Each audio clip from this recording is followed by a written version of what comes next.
Hello, എല്ലാവർക്കും കേൾക്കാൻ പറ്റുന്നുണ്ടെന്ന് വിശ്വസിക്കുന്നു. ഇപ്പോൾ 20 വർഷത്തിലേറെയായി മലയാള സിനിമയുടെ ഭാഗമാണ് നവ്യ നായർ. 2000-ൽ അഭിനയത്തിൽ അരങ്ങേറുമ്പോൾ വെറും 16 വയസ്സ് മാത്രമായിരുന്നു പ്രായം. കലോത്സവ വേദികളായിരുന്നു സിനിമയിലേക്ക് നവ്യയെ എത്തിച്ചത്. ചെറുപ്രായത്തിലും തന്നെക്കാൾ മുതിർന്ന കഥാപാത്രങ്ങളാണ് നവ്യ മികച്ചതാക്കി അവതരിപ്പിച്ചത്.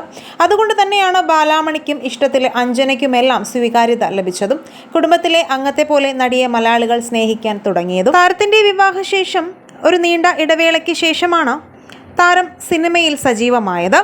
നവ്യ ഇപ്പോൾ സോഷ്യൽ മീഡിയയിലും വളരെയധികം സജീവമാണ്. തൻ്റേതായിട്ടുള്ളൊരു യൂട്യൂബ് ചാനലും താരത്തിനുണ്ട്.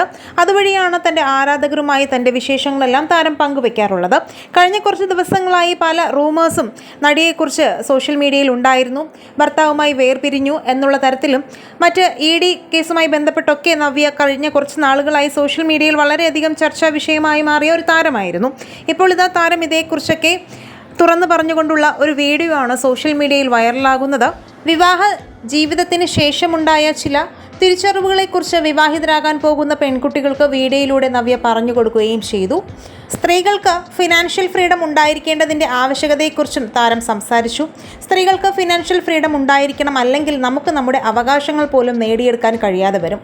അതുപോലെ വിവാഹം കഴിക്കുക എന്നതല്ല ജീവിതത്തിൻ്റെ അവസാന വാക്കെന്നും താരം പറയുന്നു. ഒരാളുടെ സക്സസ് നോക്കേണ്ടത് അയാൾ വിവാഹിതനായോ എന്നത് നോക്കിയുമാകരുത്. നമ്മുടെ ഭർത്താവ്, മക്കൾ, മാതാപിതാക്കൾ, വീട് എന്ന രീതിയിലേക്ക് സ്ത്രീകൾ അവരുടെ ലോകത്തെ ചെറുതാക്കരുത്. ഫിനാൻഷ്യൽ ഇൻഡിപെൻഡൻസ് എല്ലാവർക്കും അവകാശപ്പെട്ടതാണെന്നും താരം പറഞ്ഞു.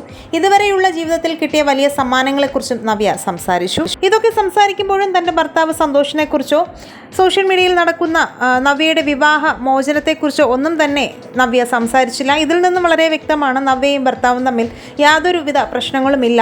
ഇതൊക്കെ സോഷ്യൽ മീഡിയയിൽ വെറുതെയുള്ള വ്യാജ വാർത്തകളാണെന്നും